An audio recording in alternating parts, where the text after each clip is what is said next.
champ is here! It's just a man! Give me a hell yeah! What the Rock is cooking? To be the man, you have to be the man. Big Papa Pump, and you hooked up. Fallen! Holla! And the end Woo, woo, woo! Cup of coffee in the big game. Let me talk to you. It's Tuesday. You know what that means. Working the Marks coming to you live here on Famcast Media. I am New Jersey's premier award-winning journalist, Fernando Uribe. Of course, he is Pennsylvania's premier wrestling observer, Macho Rodriguez. And of course, New Jersey's premier wrestling analyst, Jose Manito, joining us here on this Tuesday, November the 7th, 2023. Again, folks, make sure sharing is caring. Click that share button and let everybody that you know on social media, make them aware about how much you love Working the Marks. Once again, via Famcast Media on Facebook Live, via StreamYard, also on YouTube, as well as other platforms as well. Gentlemen, what's going on? Oh, not much, man. Excited to go over the show here. I'm a little upset because as the star of the show, I should be introduced first. But you introduced me third. Okay. And I have more tenure over this guy up here or wherever he is over there on the other side, you know. But I need to be introduced first. You're hardly ever here, Uribe. It's a fucking minor miracle that you've been here back-to-back weeks. Uh-huh. All right. I'm shocked you haven't had some sort of event or ribbon cutting or, you're breaking a glass bottle on a Formula One car. I don't know what you're doing. I don't know what goes on in your life, right? It's election day. Everything's done today. All the partying, all the networking mixers, it's over. So get to relax the rest of this week. League of Municipalities in Atlantic City next week. Get to relax. So thanks for donating your time to be with us here. Okay. While I've broken my back. Okay. I'll have you know I went to the chiropractor. They took a look at me. I had lower back injuries. Yeah. All right. Lower back injuries. All right. Spinal. Well, All right. Again, I broke my back. The lower lumbar region. I don't think you really understand what that's about, man. This early Tuesday evening here in early November, Pat thinks it's fucking January with the Scully here, as we're all. How about it's called fashion, Uribe? Look it up instead of wearing some J. Bro Mid Carter's T-shirt over and over again until the stitches fall out. All right, you don't know anything about fashion. Why? Because you wear a suit once in a while. Check out my Instagram. There's fashion suits are stellar. Oh please, it's plain. It's plain. It's plain, right? Flat suits, my man. It's plain. Okay, it's plain. There's nothing plain about $400 a pop at Express. Yeah, Men, okay? yeah, I'm sure. Half of that probably online. Expressmen outlet. Get the fuck out of here. Crazy. Those don't exist, dude. Those don't exist. Yeah, I'm sure. Made in China. They're made in China. Well, a lot of things made in China doesn't mean they're good or not. But folks, it's Tuesday. It's after a great weekend of WWE's respect Crown Jewel. But we'll get to Crown Jewel review in a minute. We'll get to the news of the day. Obviously, our main event topic, and obviously for everybody tuning in today, we'll be talking about what's your favorite War Games, as the new line for War Games, Survivor Series War Games, was announced last night. War Games by on Monday Night Raw. We'll talk about certainly Survivor Series War Games coming up on Saturday night, November the 18th. But we'll sort of go back in time and sort of relive some of our favorite War Games matches throughout the years. And I'm sure we're all going to have something to say and very differing opinions. But let's get to the news here. Big topic, guys. Just announced this afternoon, WWE announced a new broadcast home for NXT starting in October of 2024. Shout out to Eric Mutter from Wrestling Inc. Talking about that with the announcement last month that SmackDown will be leaving Fox and heading back to the USA Network in 2024. Questions obviously were emerging, not just for the futures of Monday Night Raw, but also NXT, respectively, on the same channel. Well, all speculation has ended today. In a press release just distributed this afternoon, WWE announced a deal with the CW, again, for those of us in the New York area, that is Channel 11, the old WPIX, WB11 channel, starting in September of 2024. The PW Insider reported earlier in the afternoon that the two sides We're in deep negotiations, so much that an announcement could have happened at any time. No financial details have been disclosed thus far, but the early reports suggest that the deal would be the biggest increase for WWE NXT media rights ever in the company's history. If you'll remember, the deal will mark NXT's move from cable to broadcast television, which will be a reunion between WWE and the CW, which aired SmackDown, coincidentally, from 2006 to 2008. SmackDown also aired on the CW's predecessor, UPN, when it first debuted in August of 1999. By the way, great main event there with The Rock versus Triple H and Shawn Michaels. Yeah, that was my birthday. And that's right. Oh, very nice match. Yeah. All the way up to 2006. Patrick spoiled my birthday present. He came in the room and he told me, "Your dad got you a bike." And I was like, "What the hell?" That's what friends are for. Now the news comes on the heels of speculation that the CW was also entering into a relationship with the rival promotion, the National Wrestling Alliance, with both a wrestling and reality show set to air. It's unclear whether the WWE CW deal will have any potential NWA projects, but as of right now, the CW, especially in New York, CW 11 will host NXT going into next fall. Great broadcasting move. I think it's good to get them off USA, kind of let them stand on their own 2 feet on a different channel. It's a win-win for the NXT brand. Yeah, I agree. I think it's great for CW as well because they lost all their superhero market. They got rid of all of that, and I think this is a way for them to get like the sports market back, especially because professional wrestling it's a novela. So they're going to get like all the drama on that as well. I think it works out for all sides. Obviously, it's a television channel that everybody has, so it'll stay relevant to people. It's not like whatever that channel is that has TNA that literally nobody has unless you have streaming. So I think it's a really smart idea. What do you think, Jose? Well, I think it's fantastic. I think this is an opportunity for developmental wrestlers to get known nationally. This is only going to help the product overall, and it's only going to make the transition from developmental to the main roster even easier. So I think this is awesome, and I think this is a testament to the booking of Shawn Michaels, the presentation of the superstars down there in NXT. And this only just spells more and more and more and more and more and more money for the WWE. 100%. So yeah, fantastic move. Yeah, definitely. It's another. Oh, go ahead. Yeah, no, I'm sorry, Macho, you were saying.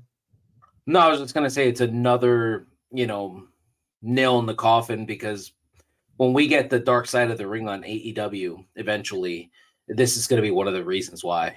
Oh yeah, and obviously, I was going to mention that too. Obviously, during this with the TV negotiations, we learned last week that apparently the deal broke down between HBO Max and AEW, which I think is, to Macho's point, I mean, that is an enormous nail in the coffin for a company that, let's be fair, is subjecting their fans and their customers to exorbitant pay-per-view prices every month. I mean, next weekend we have Full Gear, out of Inglewood, California. We have At World's End, not to be confused with a great Disney picture of the Pirates of the Caribbean, coming up on December 30th. That is not a good Pirates movie. At World's End. But certainly that emanating from the world-famous Nassau Coliseum in Uniondale, Long Island, you would think that, listen, these are TV deals that need to be made to get to a more mainstream audience. And again, WWE's ahead of the curve, like you guys said. Yeah. 100%. You know what I imagine when you just said that's really why I started laughing. And you said the deals broke down between AEW and Max, and like I'm imagining Tony all coked up, like, no, this deal isn't gonna work for us. I mean, we're not gonna fucking stand for it, and he's all fucking just wired on whatever upper he's been fucking huffing like a fucking vacuum, like. I mean, I can't even begin to imagine what it was like, but look, to your point, it spells out more uncertainty disaster for AEW. Yeah, and disaster because it's gonna end up being where most of these people are gonna pirate these fucking things. Nobody's gonna pay fucking $50 however many times a year, especially if they increase the number of shows that they're doing on pay-per-view. So it's fucking pointless, Especially when none of their fucking talent is money. That's the problem. Right. Like, I'm not paying to watch MJF Who's this? Is Jose Manito? Oh, great. He's not here physically, but he's hearing the messages. I love it. Fucking part-timer. He keeps that shit up. We're going to change his name to Fernando. Jesus. Unbelievable. But guys, listen, again, WWE ahead of the curve business-wise.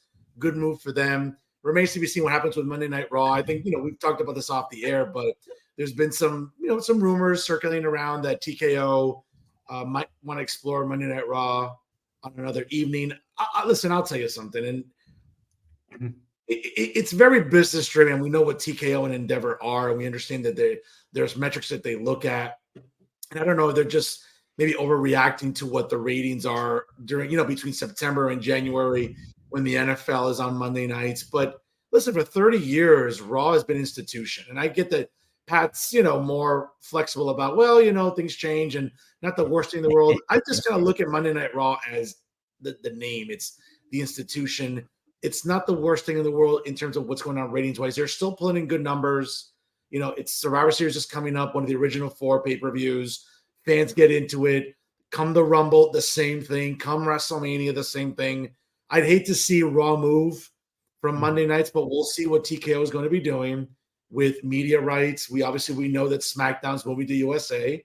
I think it's a bad move by Fox, but I think somewhere – I was just trying to find the article in my homework for tonight, and I think it was somewhere in Forbes where I think the CEO of Fox made it seem like maybe the ROI wasn't what he expected with SmackDown, which I think is asinine because SmackDown consistently is doing well over 2 million plus viewers every single Friday night, notwithstanding a couple of interruptions where they go to FS1 because of the World Series, maybe because of the National College Football Championships or whatever. It just seemed like it was a bad move by Fox to let that go. But I don't know the books. I don't know how they're doing financially. And maybe they didn't want to invest that money again. Maybe, who knows? Maybe Vince wanted to up the ante in terms of the licensing deal, which, Vince is a really good businessman. And as the executive chairman of WWE, obviously now under this merger, maybe the numbers are too high. But that doesn't seem to be the case because they negotiate with CW, and that seems to be, I think, a win-win again. Mm-hmm. Didn't the ads have something to do with why SmackDown wasn't re-signed to Fox? I've been trying to research it much. I haven't found anything definitive, but I believe that what Vince was asking for a renewal, Fox wasn't willing to meet him. I think that Fox was more than willing to give him the same dollar amount that they did in 2017 going into 2018. But I believe that Vince wanted to up the ante. And, listen, again, it's business, dude. You have a product that sells, that is bringing in record gate, record viewership, record social media engagement, record metrics. I get it. You're going to sort of not inflate, but you're going to say, well, I think I'm worth this. And if Fox doesn't think so, there's plenty of streaming channels or channels in general that will think that WWE is worth it. And clearly that's the case, right? USA under NBC Universal thought that's the case, and that's what's going to happen. Now, what happens with Raw, I don't know, remains to be seen. Yeah. From what I understand, a lot of the stuff that was being negotiated, a lot of it had to do with some of the advertising, because Fox had felt that the advertising that they had was a little lowbrow, and it wasn't really like people that were prone to spend money. But I think with the business model for wrestling, it's all about getting people in the building to spend money, which is why they typically have a lot of like ticket deals and stuff like that. It's all about getting the family in there and buying gimmicks. Yeah. But getting back to what Fernando said, that Monday Night Raw is an institution. If you think that Monday Night Raw cannot be moved to another night, that it can only stay on Monday, then you belong in a mental institution, because Monday Night Raw can go to any night it wants to go to. It could be Wednesday Night Raw. As a matter of fact, I hope it becomes Wednesday Night Raw, because I think it would be absolutely entertaining. That would just be the jugular. You want the jugular. You want right to the jugular. Look. Let's be honest about it. That's what it would do. Let's be honest about this. He's a snowman, right? What happens when the sun comes out? You know what I'm saying? Is that snowman going to hold up, or is motherfucking Frosty going to melt? What's going to happen? So if that sun's in your face, if you got that sun in your face and you're a snowman, every drip, every drop, you're gone. You know? So Wednesday night Raw, why not? Who cares? Who cares when they do it? You know? Wow. You know, who cares? Let's go. Let's do it. Wednesday Night Raw. Macho, what do you think? Right. I mean, I'm of the mindset that I believe that it can move just based, but I'm more of the mindset that I feel like maybe it should just move during Monday Night Football. Like maybe just during, if that's the issue, just move it to another night, kind of like the way other wrestling shows do. You know, like what I liked about well for 30 years. I mean, before Vince relinquished control of WWE again through the corporate structure. I mean, I think he knew what he was doing, right? 30 years ago when he started Raw at the Manhattan Center. I mean, we're looking at a new board of investors. We're looking at a completely different company. And if they want, if they feel like Monday should be gauging a broader audience, then maybe it's in their best interest to move the company to move that night to a different night, just based on we don't want to compete with the NFL. You know what I mean? Because WWE never had to worry about the NBA. But they'll compete with the NBA and the NHL. Let's be honest. I mean, the NFL is king in North America, but the NBA 100%. And also NHL, and let's be honest, even baseball, we look at attendance, you look at the viewership because of sort of like, you know, the in-game controls, reducing the time and everything in games. I mean, there's really not one night where WWE is not going to get some competition. The NBA is as hot as it's ever been. The NHL obviously is still very hot. Again, I don't know of one night. If that, to your point, yeah, the new board of directors is looking at, well, one night would we not maybe take a hit? I get it. The NFL is the NFL. It's a Monday Night Football. But let's be honest about it. They could face competition any other night of the week. Yeah, I think they're trying new things, man. I think that the new ownership wants to try new things. They want to see what's up. They know that it'll fucking draw, dude. Yeah, it doesn't matter what night it's on, it'll draw. It's a WWE program, it'll draw. It might even do better numbers on Wednesday. I'm really hoping for Wednesday. I would love Wednesday. Let's see. You just want the cardiac arrest. Well, it's not even cardiac arrest, but I mean, let's be honest. Wouldn't it make things a little bit more fucking interesting? Wouldn't it? You know? Really. Well, not really if you got Pat, but it's not a fair fight because you got one that's a corporate giant, the other one that's a secondary promotion. Maybe it'll make them step up their fucking shit. But I don't think they'll be around long enough. Maybe we'll see. But I mean, at some point, it would be interesting. That's a flat line. That would be the kiss of death. Let's be fair. I think we'd have to wait and see, and it would just be interesting. I mean, you ask any wrestling fan if they want to see that, they'd fucking say yeah. Almost every wrestling fan would. I think we saw what happened during that NXT Title Tuesday. Not wrestling war. It wasn't a war. It was a slaughter, ratings wise. I think Tony Khan would have to reevaluate what night because there's no way. I think even though he could spin whatever he wants about what happened that Tuesday night, WWE clearly now. And I understand the marks and the AEW diehards to say, well, NXT had to pull out everybody to go on NXT. That's not the case every week. Well, again, if you put Raw on Wednesday, that's a flat line for AEW. I mean, it'd be a slaughter. It would flatline to the point where Tony Khan, his heart might explode. It would be pretty entertaining to watch, though. There's only so much of an intoxicant. Listen, there's only so much of an intoxicant you can consume until one of your vital organs gives out, and that's what's going to happen. I mean, is it bad that I want to see the accident? Is it bad that I want to watch? Well, listen, you were probably that guy that collected the Faces of Death DVDs back in the 90s. I couldn't get all of them. I couldn't get all of them. Yeah, maybe. Yeah. You see what I'm saying? Like, I only got 2, but that was it. There you go. It was just 2. The monkey one was really bad. That was brutal. That fucked me up, man. The guy that fell from the tightrope walking. Yeah. Oh, yes. No, but Pat, to your point, listen, you're right. It can move to any night. I just feel that we're not privy to the conversations in the boardroom and what the executive committee would say. But if it's more about, to Macho's point, well, maybe just move it during Monday Night Football. I just think that, listen, again, the NBA has marquee games almost every other night. The NHL has marquee games every other night. When baseball is on, again, baseball is not, listen, it's still fourth in North America per se, but it's still going to draw certain people. So I think moving Raw for the sake of just, let's just try it out. I don't think that's the best thing. And I'll get to your point about Wednesday night. Sure, I think it'd be funny because Tony Khan will lose his mind. And then what are the excuses going to be? Oh, Raw's 3 hours. So now we got to make Dynamite 3 hours. Jesus Christ. I think. God, I hope not. Yeah, exactly. Could barely stand the 2 hours it's on right now. Oh, my God. That would be awful. I mean, but yeah, I agree with Pat that the competition would be great. They might step up their game. Maybe Tony Khan actually puts his tail between his legs and says, hey, I got to bring somebody in here that knows what the fuck they're doing. And, I have to compete or these guys are going to run me off of Wednesdays. Like Ted Turner's going to be like, hey, get this guy out of here. Like, this is terrible. They'll probably wind up hiring Vince Russo, probably finally give a job to Eric Bischoff.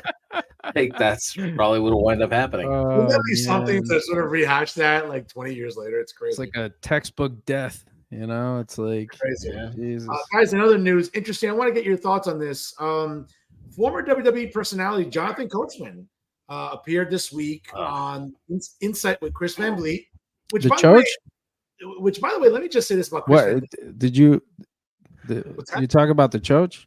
The Choach, yeah, there you go. Okay. I gotta tell you that I don't think Chris Van Vliet gets enough flowers for how good that show is. I think besides being an Emmy winner, besides the awards, he's awesome.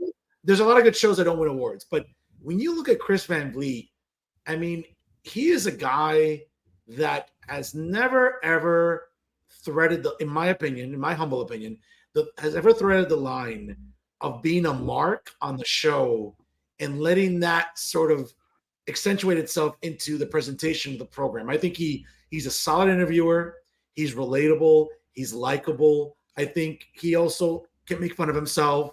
I think he understands his role in the pro wrestling media landscape. And I would argue that he is the best interviewer right now, other than Ariel Helwani. Even though he kind of splits his time between WWE and MMA topics, Chris Van Vliet. You enjoyed that Helwani Chael Sonnen segment? Well, no, what I'm saying is that Helwani again splits his time between, WWE. Chael Sonnen got some shit going on with Masvidal now too. Between oh my God, pro wrestling and MMA. I think idiots that are trying to fight with Chael Sonnen. Yeah. Good for them. It's good for them. So Chris Van Vliet, this week obviously had Coachman on, and now Jonathan Coachman is a golf announcer with the Golf Network and also on NBC Sports Network as well. And he explained why he never envisioned. This is really interesting.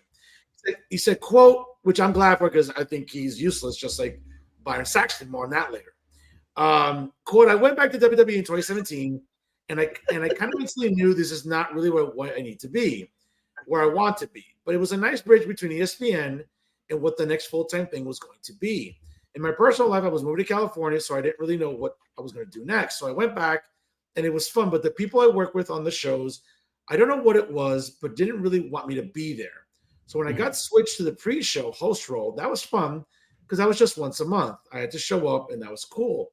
But then I missed some shows. This is so Vince, when they called me and they said, hey, we'd love for you to come back. And he said, I'm already doing golf. I already had 5 events already booked. I'm missing the shows that week. They went, oh, no problem, until it was a problem. So I missed 1 show in 10 years in my first run. I missed 5 shows in the first 7 months of my second run.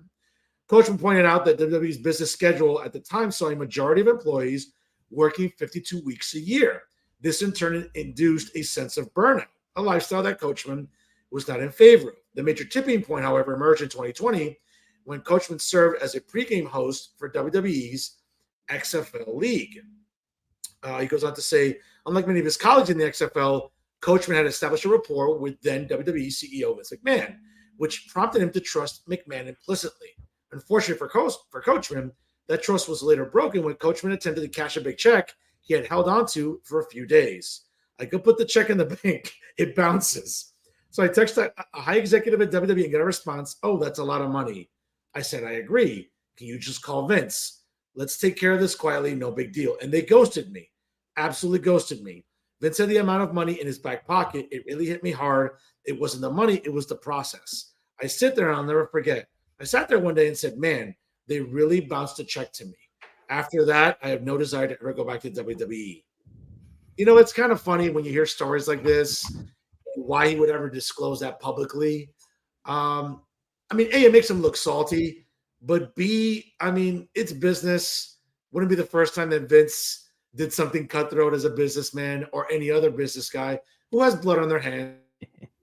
But I don't miss Jonathan Coachman at all. I think he served his purpose a little bit during the Attitude Era and in the Ruthless Aggression Era, but it's not a guy that was make or break for me on the announcement team either. Nope.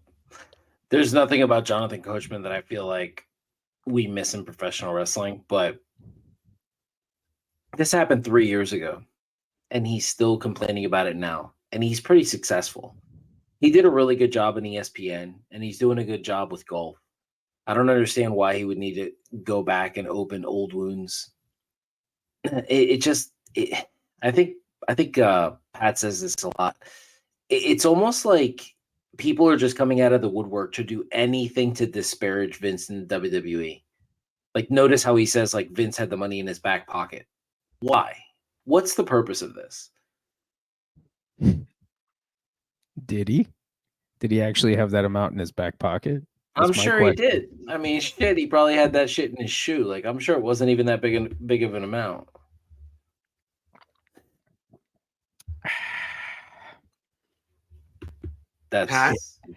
Listen, man, I think that this guy is just complaining just to fucking complain, like Macho's saying. I also, I gotta say, maybe that's just how the Choach is. Maybe that's just how he handles it. Some Choaches, not every Choach is the same, right? Well, I mean, some are more resilient than others. Clearly. Some are sturdy, durable.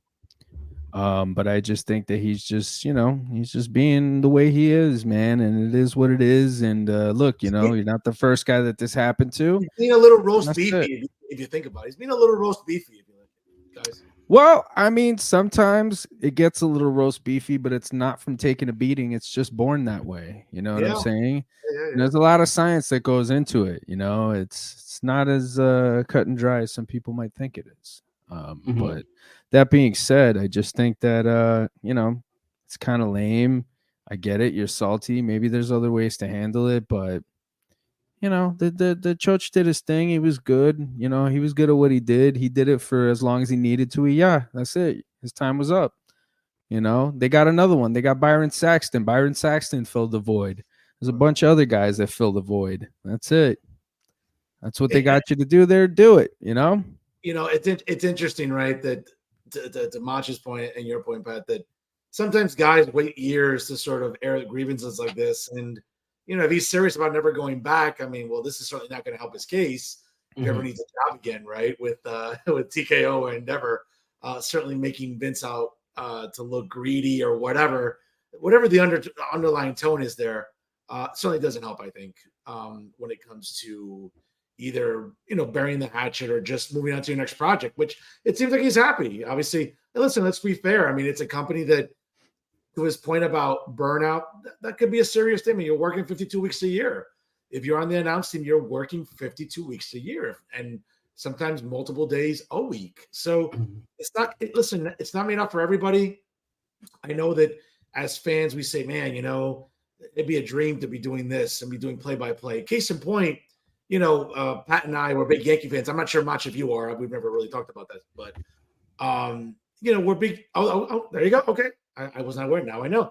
So, we, aside from watching it on the Yes Network, we think about, let's say, radio, right? We think about, John Sterling and Susan Wallman. They've been doing this John Sterling's been doing this for over 50 years. Over 40 years with the Yankees. And, that traveling week to week, staying in a hotel, living out of a suitcase, and that's only 6 months out of a year that you're traveling.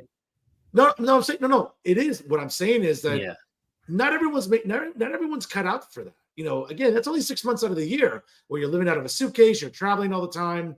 This is 52 weeks a year in the biggest wrestling company on the planet. And it's like you're traveling city to city. It's not always close by. You could be traveling from, Richmond, Virginia to Seattle, Washington to wherever. I mean, it's a grind. Not everyone's cut out for that. And credit people like Corey Graves, Wade Barrett, Jerry Lawler and Jim Ross all those years. I mean, it's a demanding lifestyle. It's not for everybody. So again, good for Coachman with an easier schedule, but he wouldn't be the first person to complain about burnout. He probably won't be the last one. Yeah, I mean, most people have to work a lot. Comes with the job, man. It is what it is, man. Vince McMahon sleeps 2 hours a day. Yeah. That's something. Yeah, that's something that he regulates his body to do so. So, I mean, get over it, man. Yeah. The one thing I hate about working is when I go somewhere and I'm an employee and my boss doesn't want to do shit. And he had a boss who outworked everyone. Yes. His boss was willing to do anything. His boss was willing to get on his knees in the middle of a ring and piss himself. Get on his knees in the middle of a ring and kiss somebody's ass like Rikishi. Embarrass himself for the product, for the company.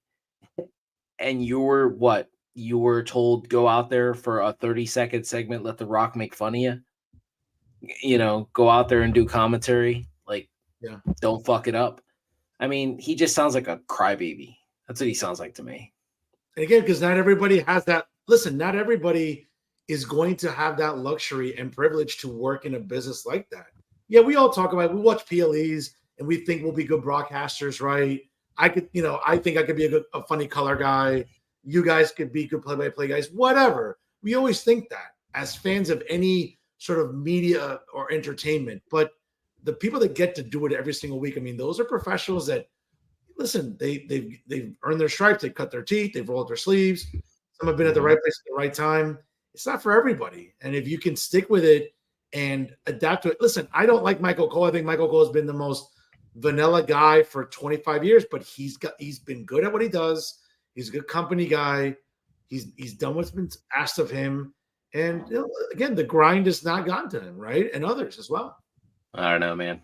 Michael Cole's great. He helped get Brian over. So yeah, that's right. He's okay in my book. Sure. Yeah, he's good, man. Coachman, though, es un llorón, güey. Yeah. Es un llorón. Pendejo, okay. Es un llorón, güey.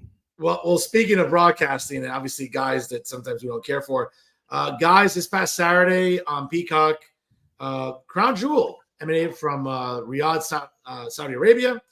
And unfortunately, my little rant here for the day, unfortunately, obviously, because we all know, the country itself and how they view women, and we were subjected to Byron Saxton being the ring announcer for the entire fucking time. And if there's ever a worse person to be a ring announcer of anything with a microphone, it's Byron Saxton. So how were you? Wait, hold on a second. Time out. How were you being subjected? Like, were you being held captive somewhere? Was somebody throwing cold water at you every hour while you had to watch it and listen to it at maximum volume?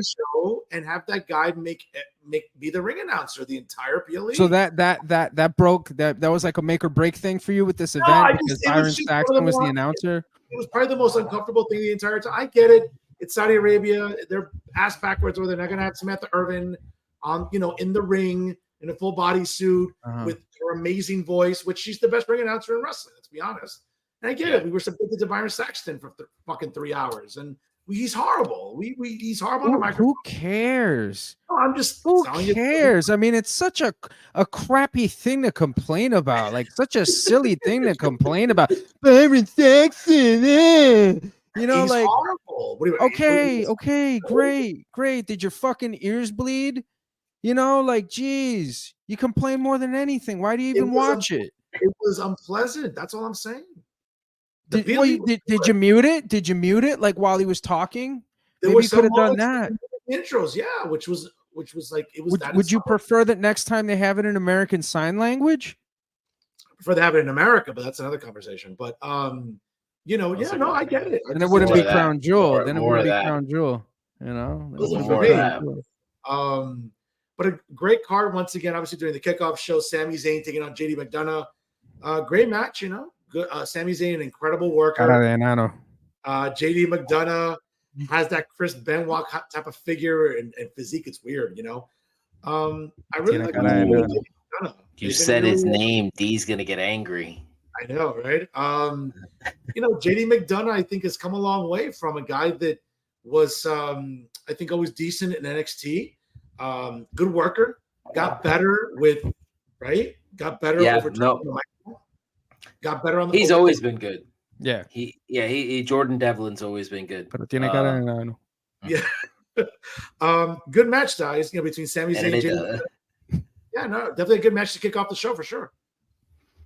Yeah, I thought it was a really, really good match. Sammy's fucking over everywhere, dude. He's just over everywhere. McDonough and him, it was really physical. It was great. McDonough's physique has gotten much bigger, dude. You can see he's got a lot more mass to him now. Yeah, he's really like remember when Chris Benoit? He really does. Remember, he started juicing and he looked a little more.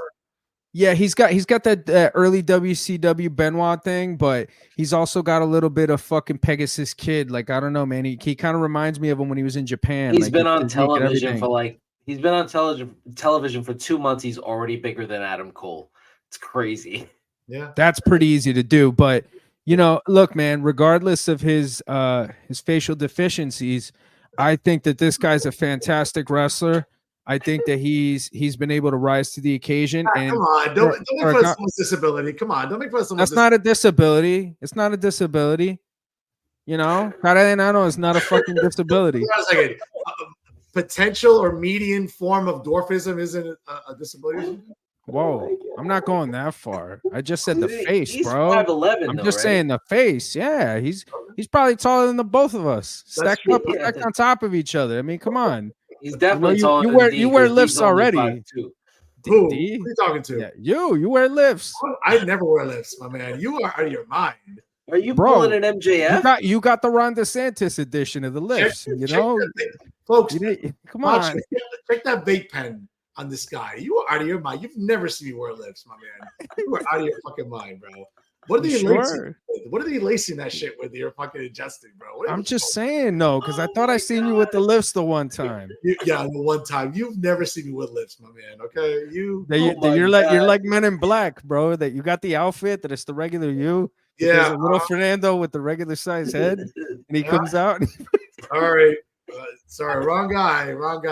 All right. But anyway, the point is, JD McDonough, fantastic talent, really gotten his physique together, bro. This is a dude that I quite frankly really give too much of a shit about. No, I do not wear lifts, D. Go back and shave that Amish beard, for God's sake. Yo, I'll text you later, bro. Don't worry about it. But listen, enough about it, all right? Fernando doesn't wear lifts. All right, guys? Come on, let it go. You know? It's like I don't have pictures or anything, and nobody could fucking text me about it. But listen, respect, all right?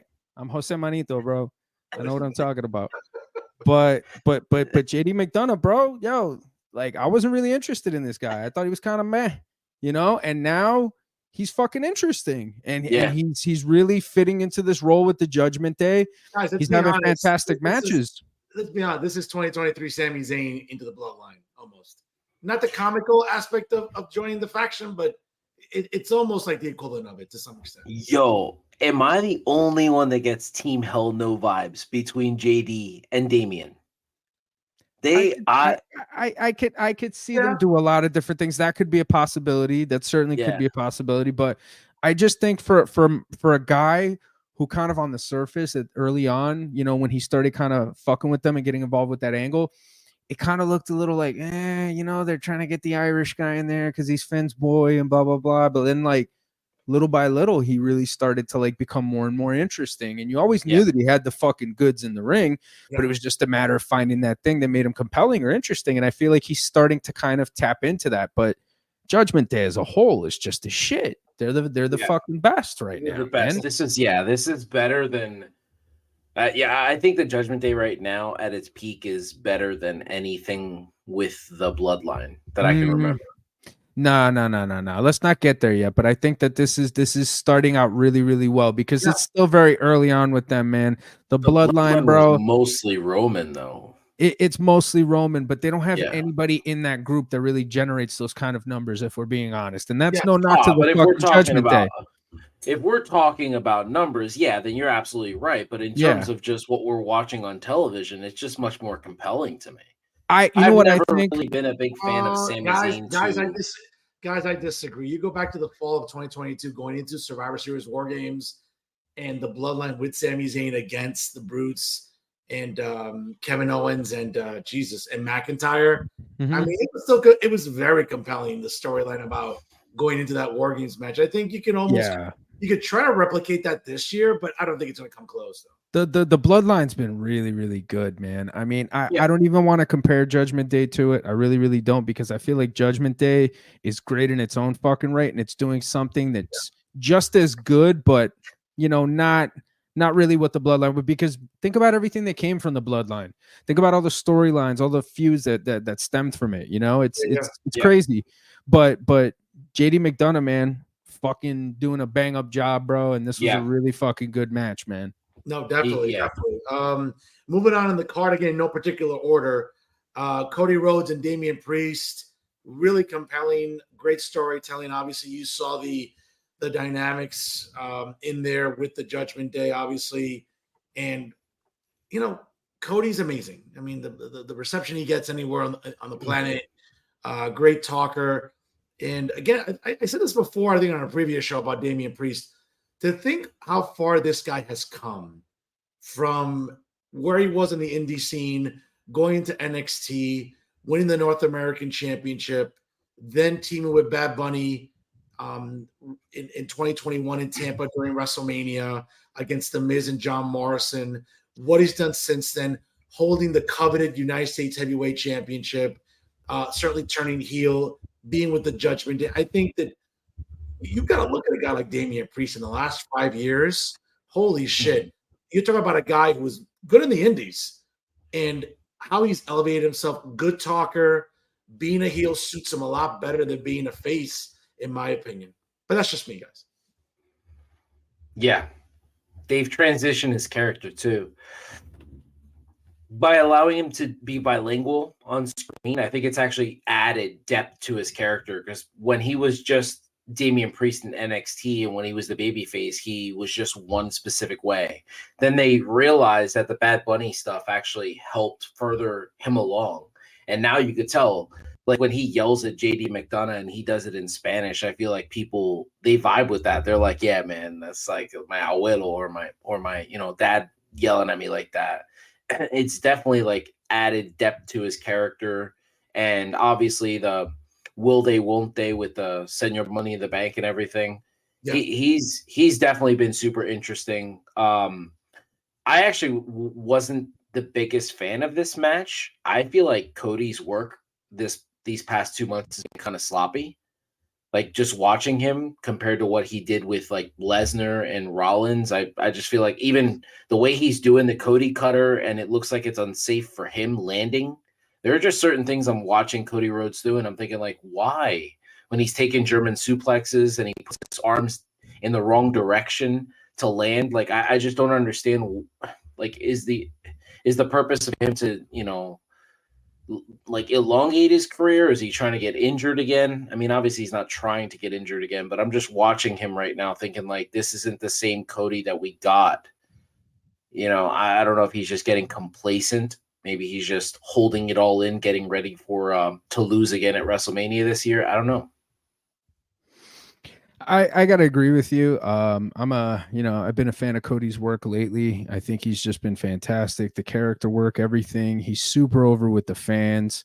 This match wasn't really as good as it could have been. Wasn't terrible. Wasn't exactly terrible, but definitely wasn't the kind of quality of match that I expected from these two. But hey, it happens, man. They're humans, sometimes they're off, we don't know what other situations there might have been. Maybe they might have fucking, not shown up to the building on time. Who knows? Jet lag, anything. There's a lot of different things to consider. But yeah, definitely wasn't his best outing, but I mean, he's still just so fucking over that he can have these moments and he can still bounce back and be a great performer and do his thing like he did this past week on Raw. So yeah, I mean, not the best match, but definitely something good. Yeah. Why does Damian Priest dress like a dominatrix gimp? Because you raided your closet. That's why. This dude can't spell normal names right, but he can spell dominatrix right. Of course. What kind of porn you think he's into?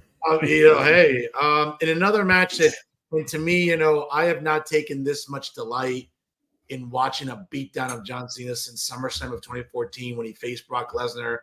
I was just so delighted to see Solo Sikoa just pound this guy into the ground. I was delighted to see that. Again, nothing will ever beat the absolute just slaughter in 2014 at SummerSlam when Lesnar just beat him to a pulp. And I watch that match regularly once a month just because I enjoy seeing Cena getting decimated. I almost enjoyed this match. Not you as should much see someone about that, bro. What's that? You should see someone about that. No, I'm good. It was just good to see Solo Sikoa just pummel him, and I love seeing Solo get the W here. Yeah, I agree. I was trying to go back and look through John Cena's history in WWE. I don't think he's put anybody over the way he just put over Solo. There's not a single person that I can find, and you guys fact check me if you want, where he actually did the job the way he did for Solo. He made that kid. This kid is set for life. If they keep moving him in the right direction, they're always going to point this match out. Always. Well, this is a textbook example of what the greatest of all time does. John Cena came in, elevated this kid. Yeah. Changed the perception of him. Now you have another star right there, courtesy of the John Cena, the greatest of all time. Yeah. He can ride off into the sunset. He can write his own story because that's what you can do when you're the greatest of all time. Right up into the sunset. Good. Please. Fernando, I gotta say, Like it's a testament to the greatness of John Cena that you still hate him this much.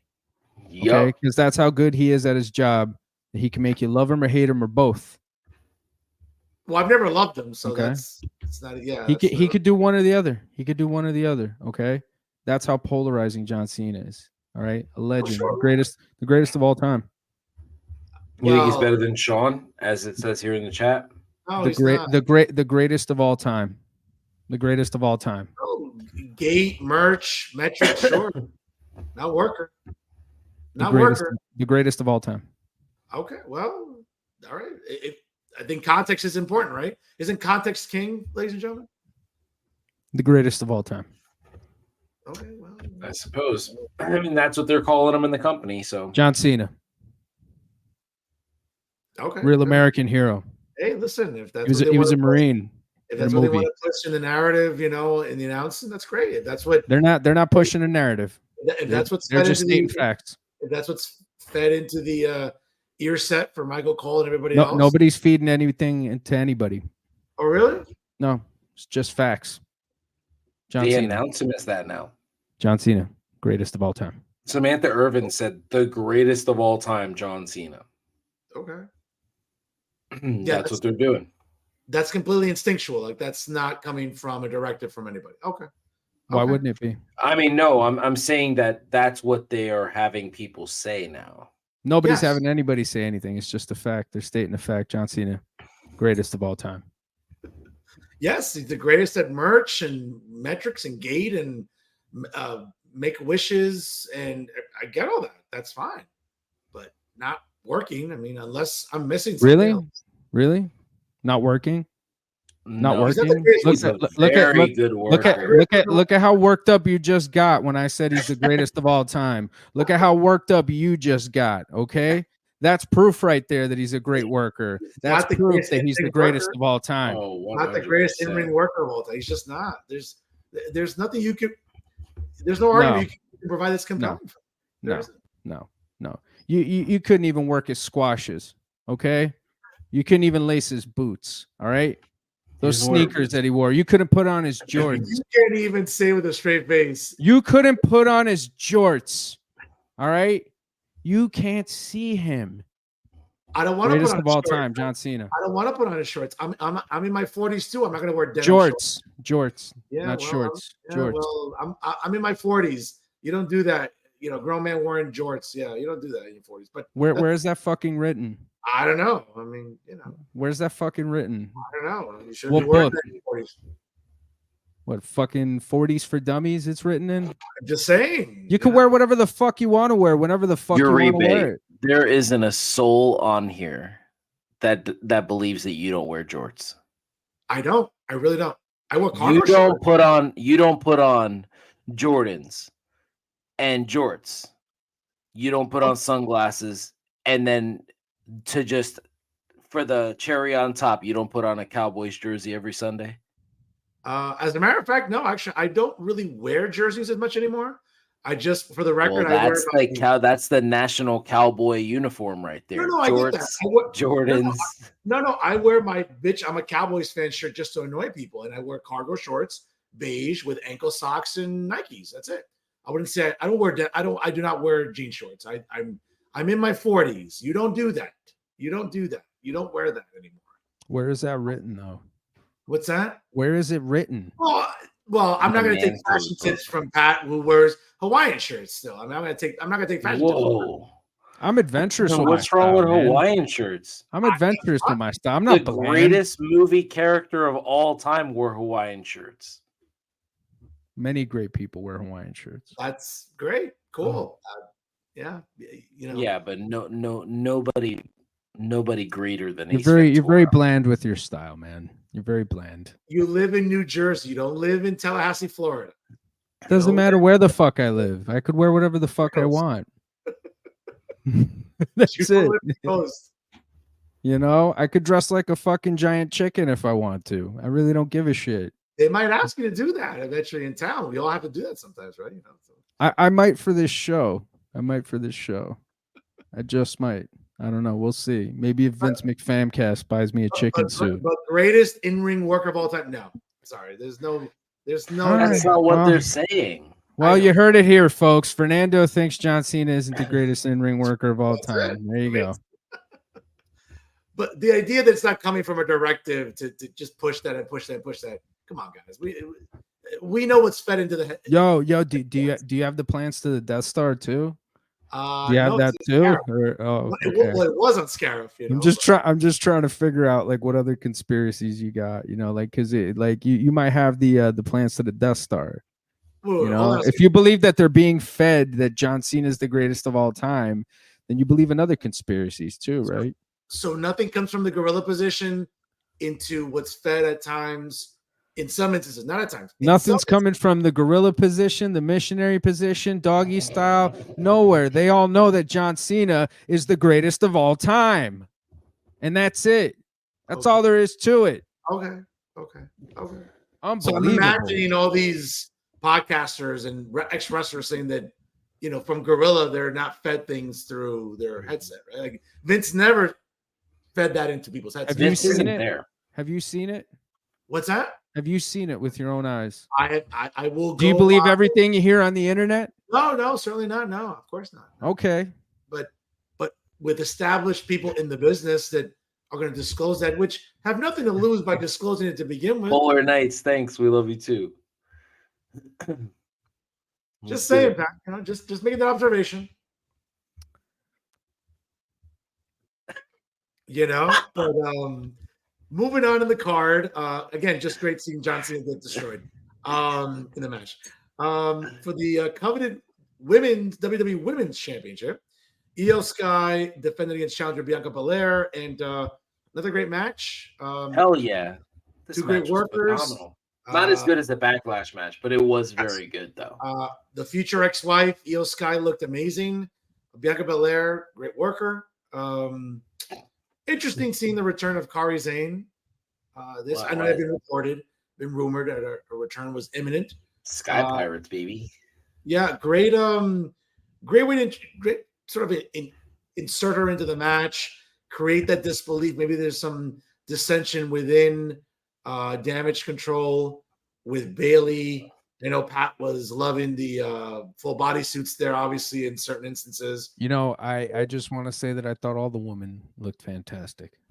I think they looked absolutely stunning. Sensational. Stunning. 100%.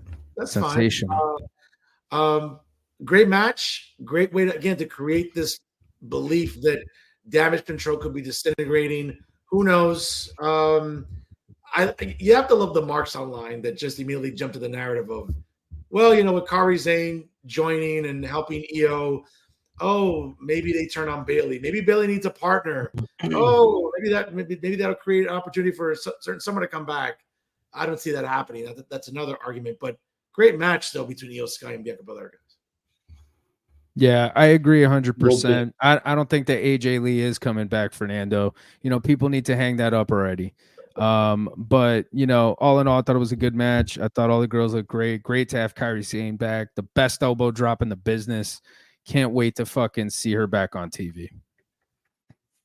100% agree. Great match. Loved watching Bayley try to get in the ring. Definitely enjoyed the match itself. Bianca's otherworldly, and whenever she misses any time and then she comes back and works, we are, it's like we are reminded how good she is. Bianca's a special talent, obviously EO being as good as she is normally, but I'm looking forward to the story of Damage Control. I want to know what happens now.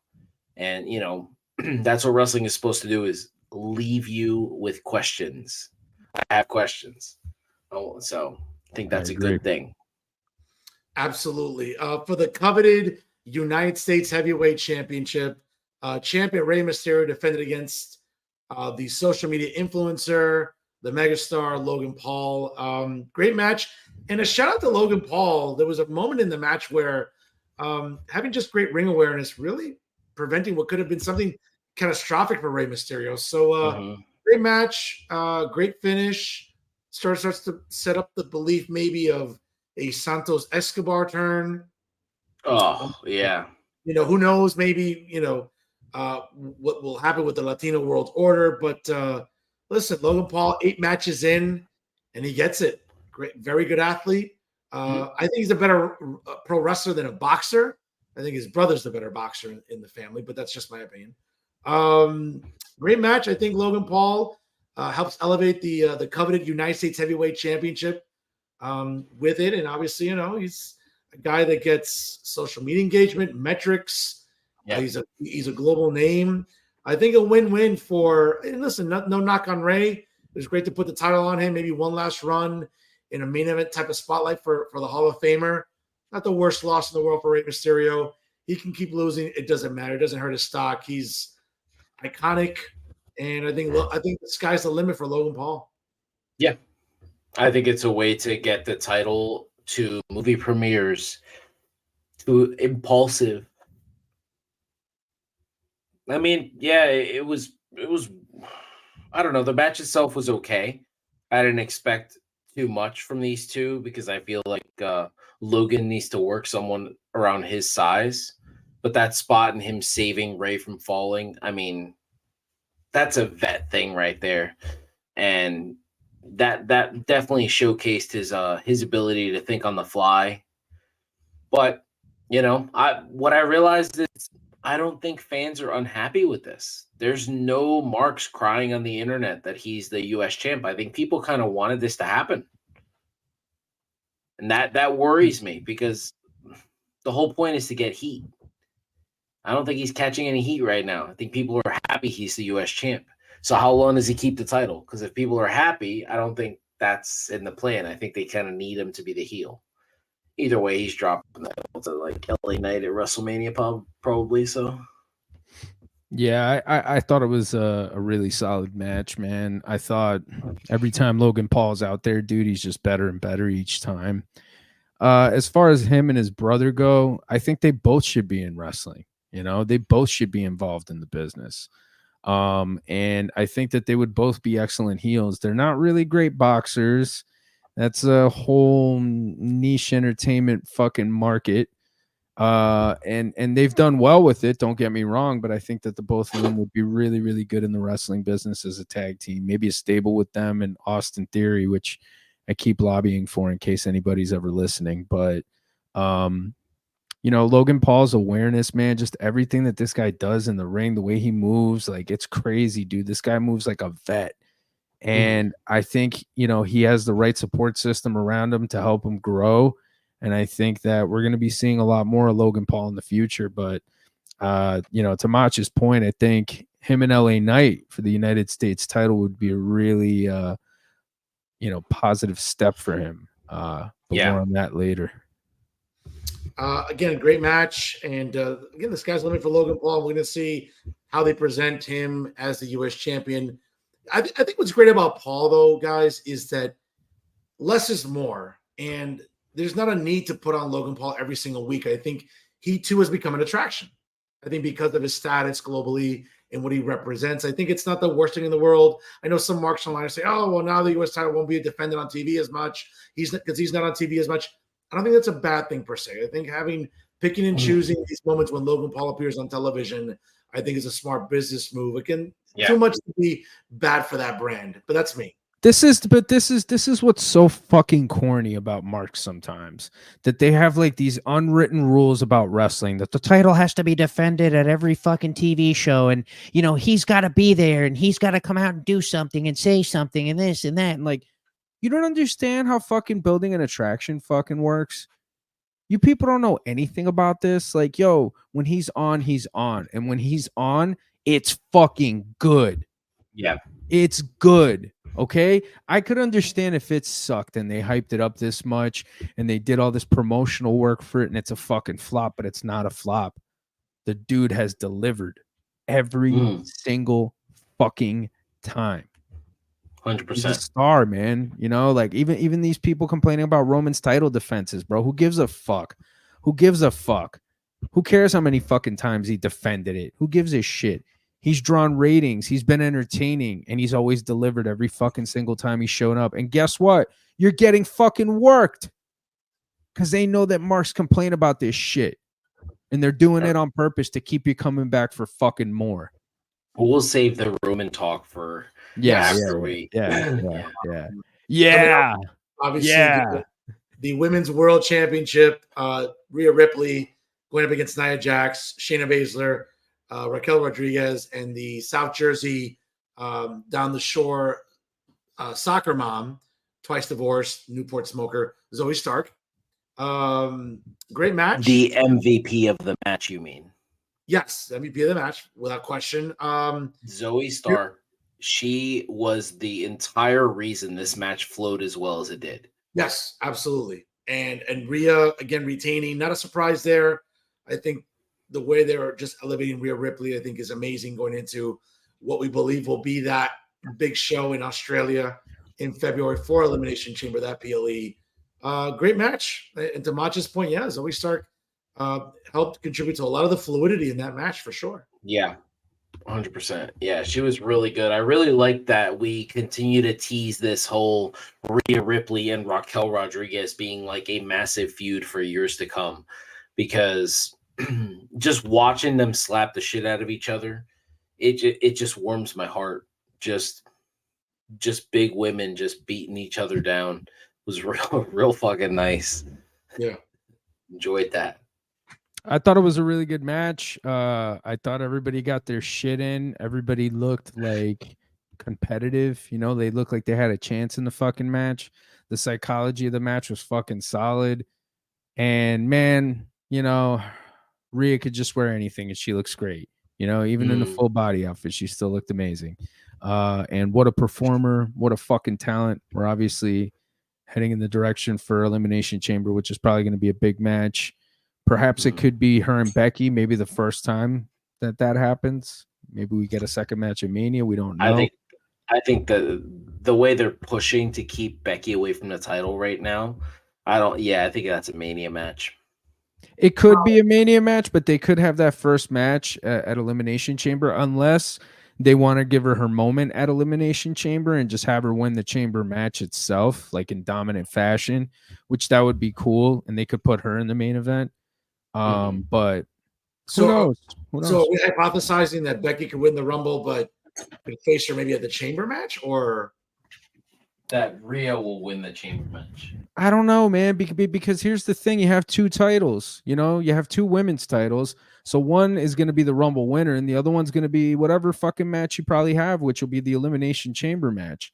So you got to think that Rhea is going to be in Australia defending it. Because that hasn't happened in a while. Because I think it's only been like maybe a handful of times where the Chamber match winner has been the other challenger for the other title on the other brand, right? Like for a lot of years, we saw some instances where like the Chamber winner would get the title shot, right? Like last year. Yeah, that's what I'm saying. So it's interesting if they do that with either Becky winning the Chamber and getting a title match, or if Becky wins the Rumble. Who knows? I mean, obviously a lot can go on between now and January to the Rumble in Tampa, but certainly having those back-to-back PLEs, I think, is going to be interesting in the sense of how you coordinate it. Does the Chamber match just include the champion Rhea Ripley, or does the Chamber match just establish the number 1 contender for the other women's title that's not being challenged by the Rumble winner? I don't know if I'm making sense the way I just said that. I don't know, man. It depends, because it's like, what are you going to do with Becky until then? Obviously, you're going to think Becky's going to feud with Xia Li. They're going to make Becky look really tough. Like, Becky's going to look, she's going to get a lot more intense, I think, like her character work and shit, because they're going to have to build up to her match with Rhea where like it actually makes fucking sense. So you're going to see like a tougher side, I think, with her and her storytelling. But I think personally, you got to have Rhea defend the fucking title in the Elimination Chamber. Yeah. What bigger, fucking better way to do it? The stakes are high. The fans are emotionally invested. It's going to be fucking awesome. You know, that's your main event right there. Yep. You know, it's interesting, though. I mean, thinking about that PLE, and we're still months away from it. Just a reminder, you know, that'll be at 6 a.m. Eastern time. It's kind of funny for a lot of people on the East Coast, right? That'll be wanting to get up. I'll be up. Oh, I'll be up as well. I'll certainly get up and watch it. Yeah, same here. Probably. I get up around that time to watch the Premier League, so I'm gonna be up anyway. Now, is that a Saturday into Sunday, or is that Friday into Saturday? I haven't looked at the calendar. I don't know if anyone knows that. Neither have I. Yeah, me neither. And Dee's not here. Dee, I know you're watching. Be productive. Besides trimming that Amish beard, look that up for the next show, please, Dee. Thank you, Dee. I appreciate that. For the World Heavyweight Championship, the coveted World Heavyweight Championship, Seth Rollins defended against Drew McIntyre. Knockdown dragout. Interesting about match of the night. Certainly the match of the night, without question. Great match, great workers. We know what Rollins brings to the ring. McIntyre, I think, has had a lot of good matches this year, right? From the triple threat match at Mania against Gunther and Sheamus. McIntyre's been great, you know, and it's one of those things where the marks go crazy. Oh, look at all these missed opportunities. You know, he didn't beat Lashley at WrestleMania in 2021 in a stadium. He lost to Roman at Clash of the Castle in Wales, and now he lost another big match, a title match in another big show. Like, what are they doing? Story. Yeah, no, I'm saying, like, what are they doing with Drew McIntyre? The marks are losing their minds, but great storytelling in that match nonetheless. Are you insinuating that Drew McIntyre is not as good a worker as Seth Rollins? I'm not saying that. What I'm saying to you is that you gave a lot of flowers to Seth Rollins, and you said that Drew McIntyre was really good this year, and I was thinking, like, he's been good his entire career. Oh, no, Rollins has been great his entire career, and so is McIntyre. No, absolutely. Yeah. I don't disagree with a minute.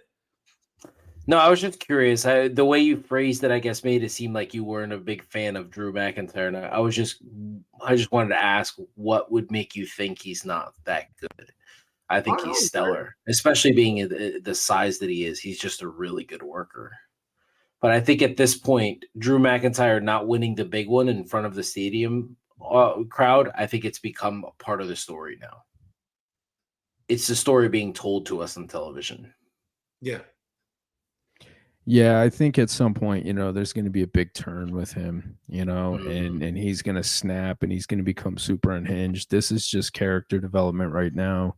They're two talented guys. Yeah, it was definitely the match of the night for me. And, you know, Seth, man, continues to just put in great shifts over and over again. Had a little exchange on X with Will Ospreay. Will Ospreay was, I think he had said something complimentary about the match, and Seth had responded and said, "The water's warm over here." Yeah. And it was something to that effect. So, who knows, man? Maybe at some point we could see that matchup. But I think 2024 is going to be very interesting year. Obviously, they're talking about one bidding war for a while, right? You got to think that the bidding war for Will Ospreay is going to be the bidding war of 2024, because wherever that's the one that matters. I believe that there are 3 potential free agents in 2024. 2 of them matter and 1 of them doesn't. And the 2 that matter are Will Ospreay and Julia. And the one that doesn't is MJF, because nobody cares where that kid goes. Ooh, hot take by Mach tonight. Ooh. Julia is definitely going to end up with WWE, because they've done really well with Joshi's, and you got to think that she's going to want to go there. She probably knows a lot of the girls there too. So that's going to be excellent. And I think wherever she goes, already she's going to be fantasy a performer. Julia versus Rhea Ripley. That's going to be phenomenal. I mean, dude, the women's division, like the rich keep getting richer. It's just like they're just putting together such a phenomenal roster. In a year and a half, when Britt Baker is in WWE, I don't think she's going to be in WWE. Nah, man. I think that ship sailed, pal. I don't know, man. I don't see it. They had an opportunity. Who knows what she's going to be like in a few years. It's interesting to speculate. You mean like once Vice airs the Rise and Fall of AEW on Dark Side of the Ring? I mean, maybe. Yeah. Did my man's just reference the wedding singer over here with Julia Gulia? Yes, he did. Julia Gulia, wife of Glenn Gulia. Yeah. But and obviously in the main event for the undisputed WWE Universal Championship, the tribal chief, the head of the table, the greatest of all time, Roman Reigns, took on LA Knight, and I gotta say, listen, it's interesting the way CBS Sports described this sort of like the analysis here. CBS Sports wrote, quote, Knight is WWE's biggest success story this year, saddled with a terribly male modeling manager gimmick upon his main roster debut. Knight has flourished since then, reverting to his NXT persona. Knight is getting some of the loudest crowd reactions these days, and he teamed with John Cena to defeat Jimmy Uso and Solo Sikoa at Fastlane.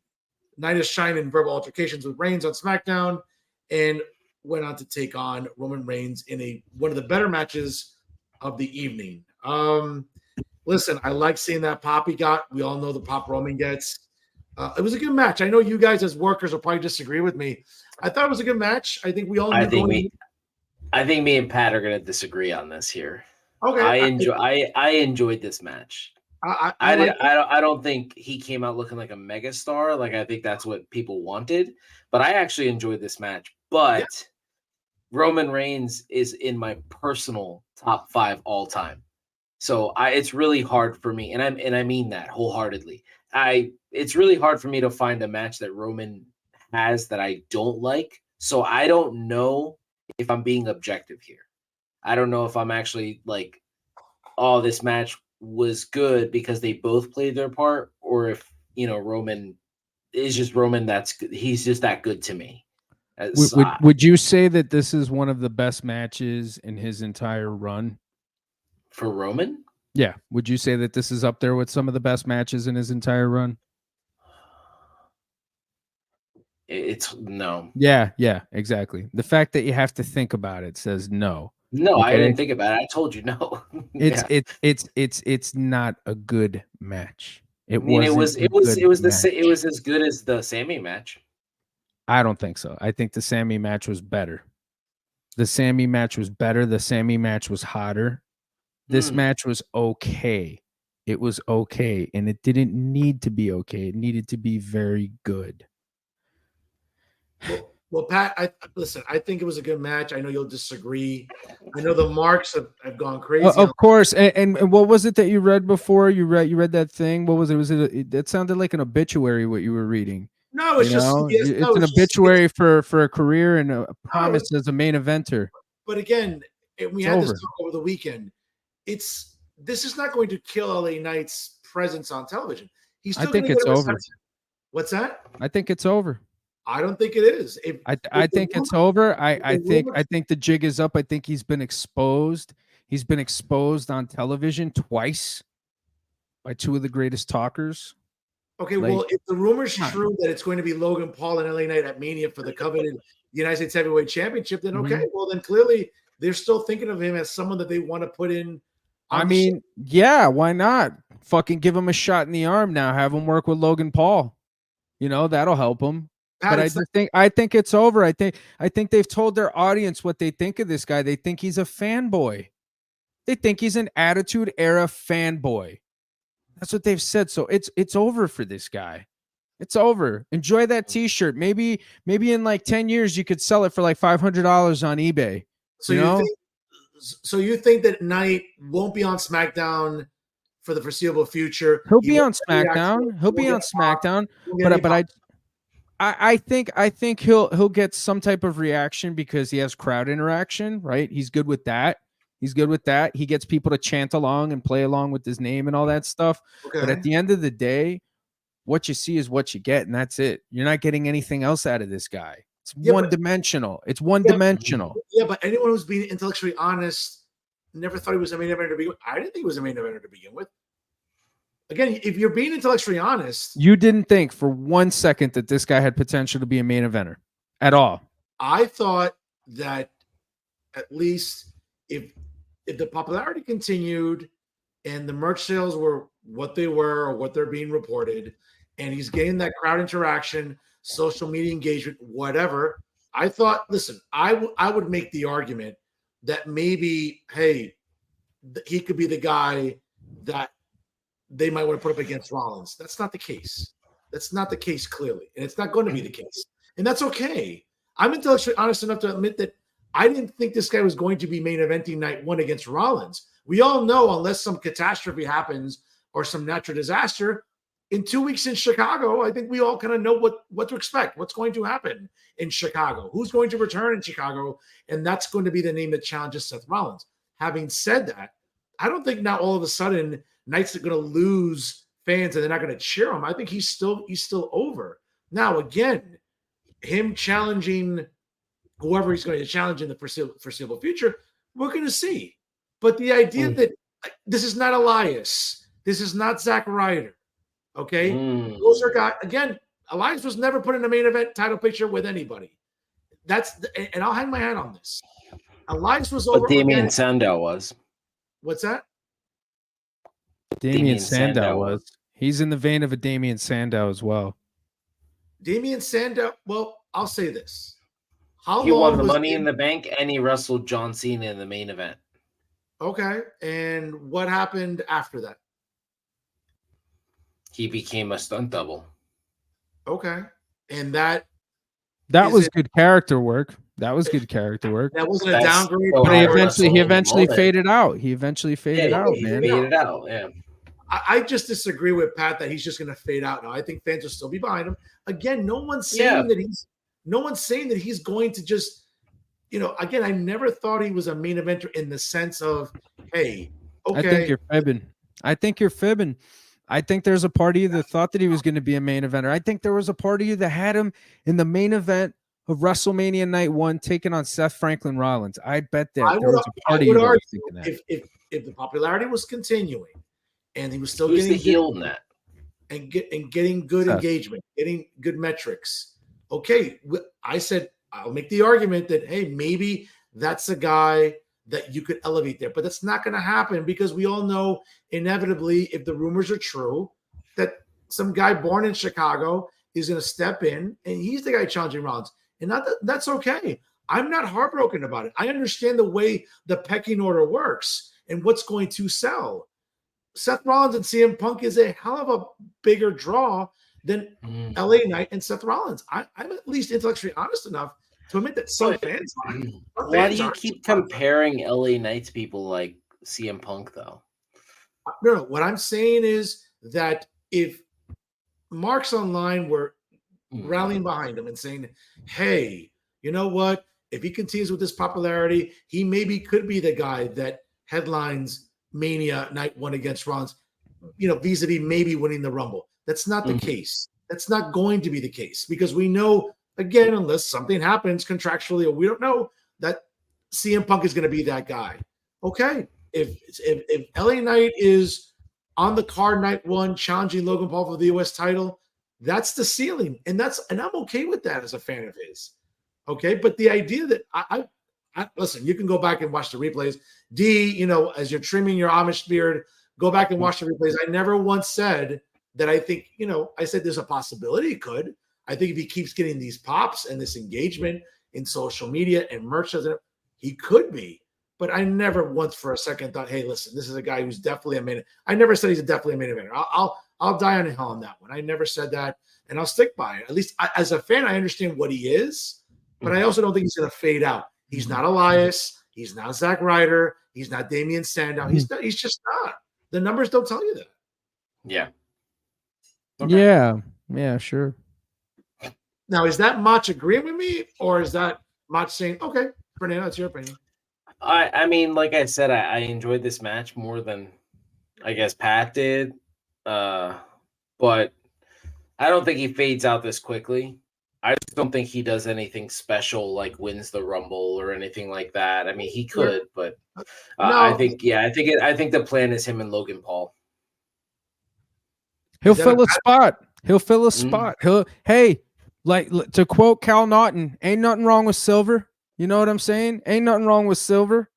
I just think Pat's, thinking that his demise is imminent. That's not going to happen. It's just not. I just think the engagement is still there for him, and I think he still has a following. If you think so, okay, all right, it's done.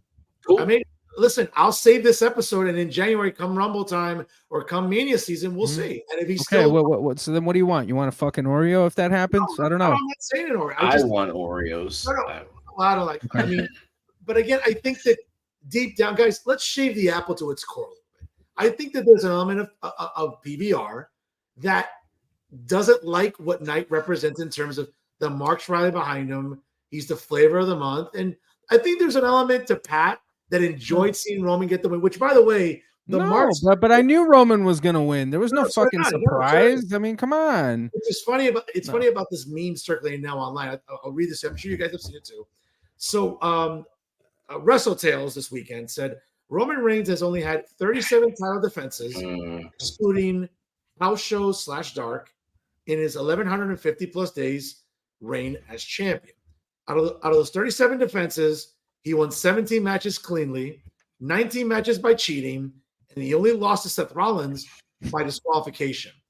I just think it's really funny, the narrative that marks are taking online now because of this, which I don't think really kills him because he's still such an incredible draw. So, again, the marks are going to jump on this bandwagon with this narrative, but I think there's an element of Pat that was like, hey, good, I'm glad he lost.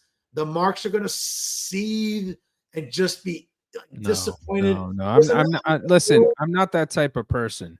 All right, I'm not that type of person. All right, come on, I resent that. I resent that. All right, just because you enjoyed watching John Cena suffer, which, by the way, you should get some help for that, doesn't mean that I enjoy seeing Mark suffer. I'm not that kind of person, man.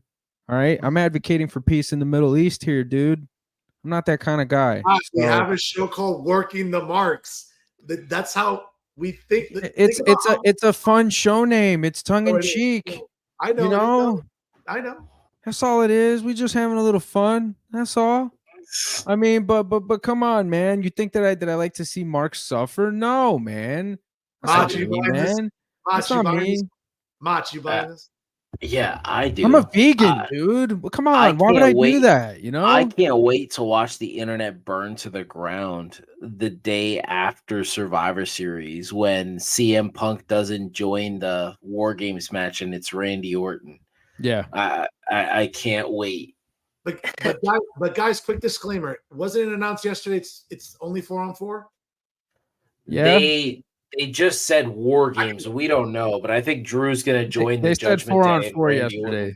They said 4-on-4 yesterday, but yeah, Drew joining the Judgment Day does make sense. And then Randy Orton joining Cody. makes sense too. Yeah. Randall Keith Orton coming back and doing that. See, That's our Puerto Rican brother, bro. Yeah, that is. I just thought it was the 4-on-4 that was official, but you're right. Maybe it could change. Did you know that, Uribe, that Randy Orton's Puerto Rican? I was not aware. Wow. Okay. Oh. By injection. Okay, whatever that means. All right. All right. Well, I mean, he's married to a Puerto Rican woman, so figure it out.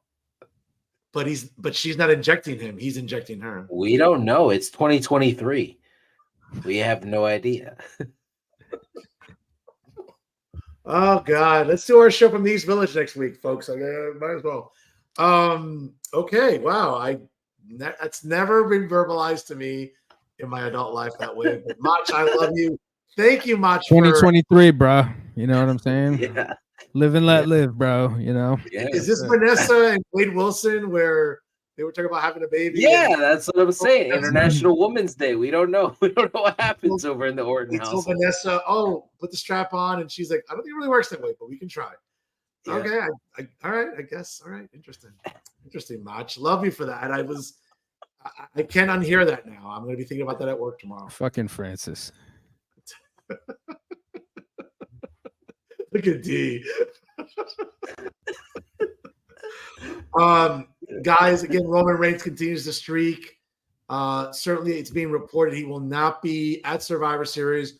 He will not reappear. Maybe leading up until the Royal Rumble, where it's being reported that his next challenger will be AJ Styles, who should be probably as good as new from a recent injury that he suffered. I think that's a match again, and as someone that got to see it, back in 2018 at Extreme Rules at the Prudential Center, I got to tell you that.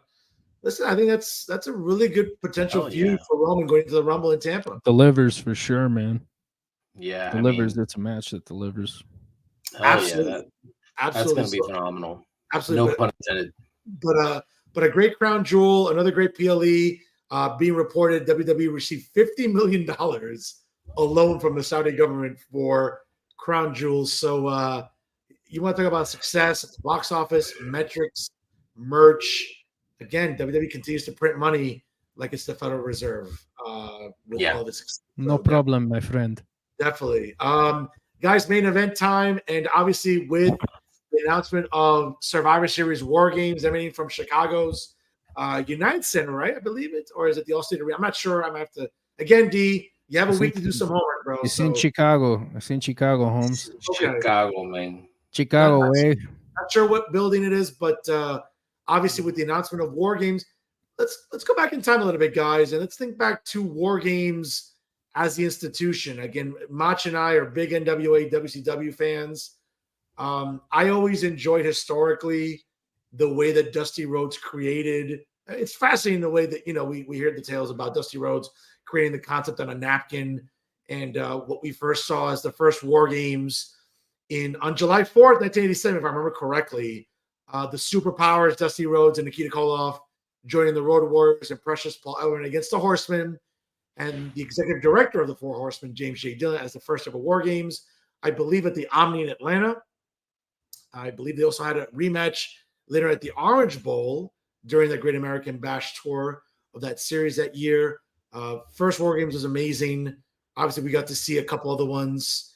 I'll go first here with this. I would argue my favorite War Games match of all time, I think for its significance and for the storyline that was building for almost a full calendar year, was in the summer of 1989 during the Great American Bash. Again, great pay-per-view if you ever have a chance to watch it on Peacock in between the 57 ads you have to endure.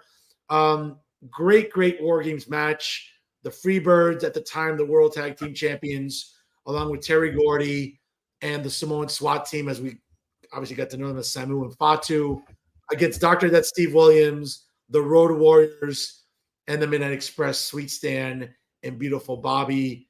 I mean, in Baltimore, what a great War Games. I was never really a fan of just how low that roof of the cage was, because as we all know, we got to see some spots over the years, Brian Pillman almost getting killed by Sid Vicious in 1990 at Wrestle War during that pay-per-view. I would argue there was a lot of great compelling storytelling. The Road Warriors have been cheated out of the tag titles. So were the Midnight Express. The Freebirds were on this hot roll. Jimmy Garvin just joined the Freebirds after Buddy Roberts obviously had departed the team in 1986, 87, I think. And, they had been pairing Jimmy Garvin and Michael Hayes for a while, but it wasn't until the beginning of 1987 that, Jimmy Garvin officially became a Freebird. Great storytelling, great match. Obviously, the winners with Road Warrior Hawk making Jimmy Garvin submit to a standing neck vice. I think that's the move. I could be wrong. You guys are the workers. You can correct me. But great War Games match. I would argue my favorite of all time. Yeah, really solid match. Definitely recommend for people to watch all three of these matches we're about to mention because, well, I think, Pat, you said you're going more recent. Yeah, I absolutely am. I'm going to go with the more recent ones because I figured you guys would go with the old ones. And I feel like this is a match that has spanned many generations. So it's kind of interesting to shed some light on some of the War Games matches that we've had in modern times, which I think have been pretty fucking good. Yeah, agreed. My match is from Wrestle War 92.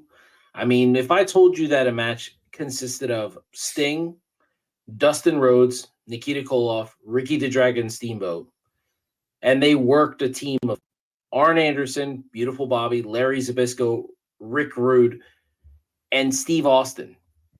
Barry Windham, right? Right, Macho? Yeah, Barry Windham. Yeah, Barry Windham. Mm-hmm. Well, I mean, that right there tells you, and this version of Steve Austin was the worker's worker. Like, this dude was awesome. I believe at the time he was either feuding with Dustin or Ricky. This was exceptional. I mean, I enjoyed this match. Watching Sting press Rick Rude and like hit him on the roof of the cage was just like, whoa.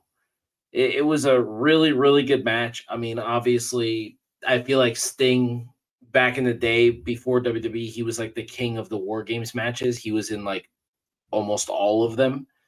So I definitely enjoyed this and stuff. I think there's a lot of people out there that don't know a lot about like Nikita Koloff and Larry Zbyszko and how good they were in the ring. Yeah. I think people just imagine that Larry was just like a play-by-play guy, but he was a really good worker.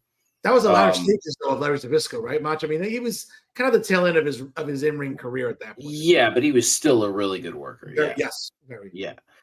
Yeah. So I mean, and I'm a little biased because I'm a massive Rick Rude fan. I think he was one of the most underrated wrestlers. He sold like a motherfucker. Yeah. Nobody took the atomic drop like Rick Rude. Nobody took back body drops like Rick Rude. He was awesome. And we got Ricky. We got young Dustin, the natural Dustin Rhodes. I mean, just a really good match. All right. Well, I am going to go with a modern one. I'm going to go with a historic one. And I'm going to go with the first ever women's War Games match from NXT, which featured Rhea Ripley, Candice LeRae, Dakota Kai, and Tegan Nox taking on the team of Shayna Baszler, Bianca Belair, Io Shirai, and Kylie Ray. And this was at TakeOver War Games 2019. This was the first ever women's War Games match. And I got to say, man, the women all really delivered in this match. It was famous for the Dakota Kai heel turn there, where she took out Tegan Nox, and then it ended up being 4-on-2, and it was Candice and Rhea, basically fighting to win the match. Really just, I think, a taste of the future for Rhea. You kind of saw what Rhea was capable of, just over time. You could really see the kind of star that she would become. And obviously a history-making match. I mean, Shayna was still such a killer back then. She was amazing in the match as well, too. But, yeah, man, all in all, I thought it was a fantastic match. And it was just definitely a match that had a peek into the future, if you will. I think, seeing Io Shirai as dominant as she was, and basically all those women involved in that match are like on the Raw roster, with the exception of like, I think one. So, pretty impressive and a historic match, and definitely one that ushered in, a new era, really. I mean, Kylie's over on SmackDown.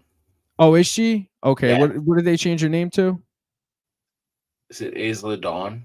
Oh, okay. Yeah. All right. So she went through a name change. All right. Yeah. But this match was awesome, man. And I gotta say, I really have enjoyed the open roof. I know for some purists, it's they get a little upset about it, but I think that for this day and age, the type of workers that you have, the athleticism that these performers have, I don't think it hinders the match in any type of way. And I think it only adds to, potential of greatness. Yeah.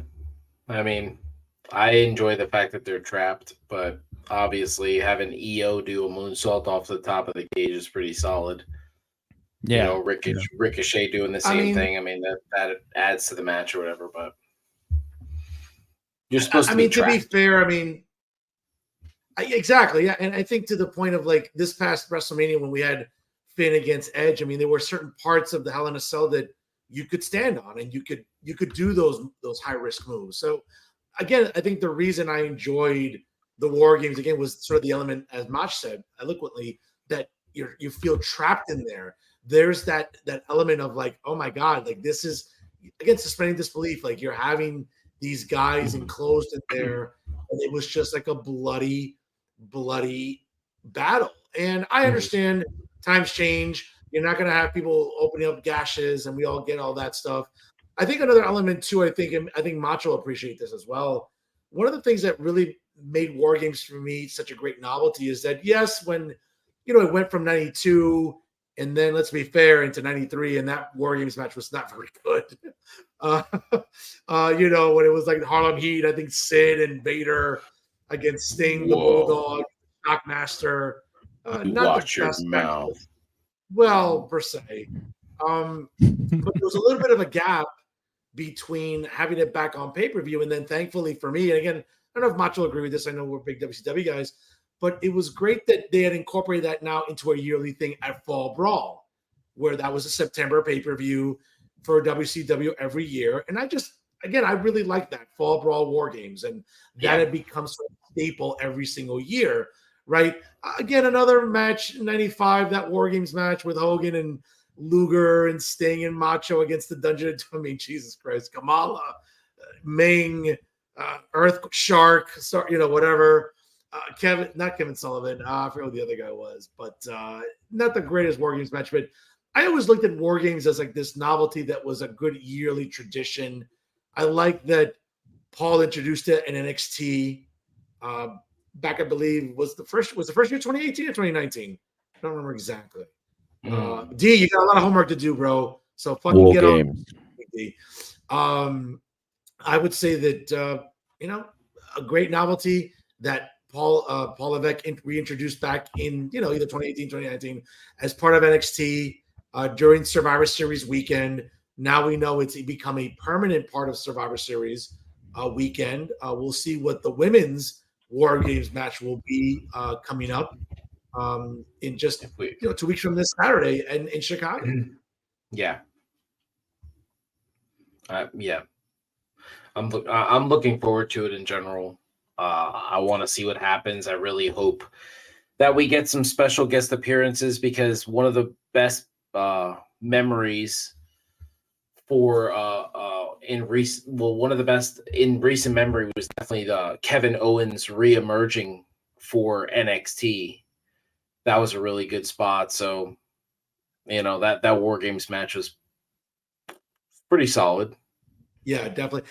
I would argue, and again, I think this is a softball down the middle of the plate, but what Tony Khan has attempted to recreate with Blood and Guts every May, with his reenactment of War Games, the original War Games, right? The trapped structure.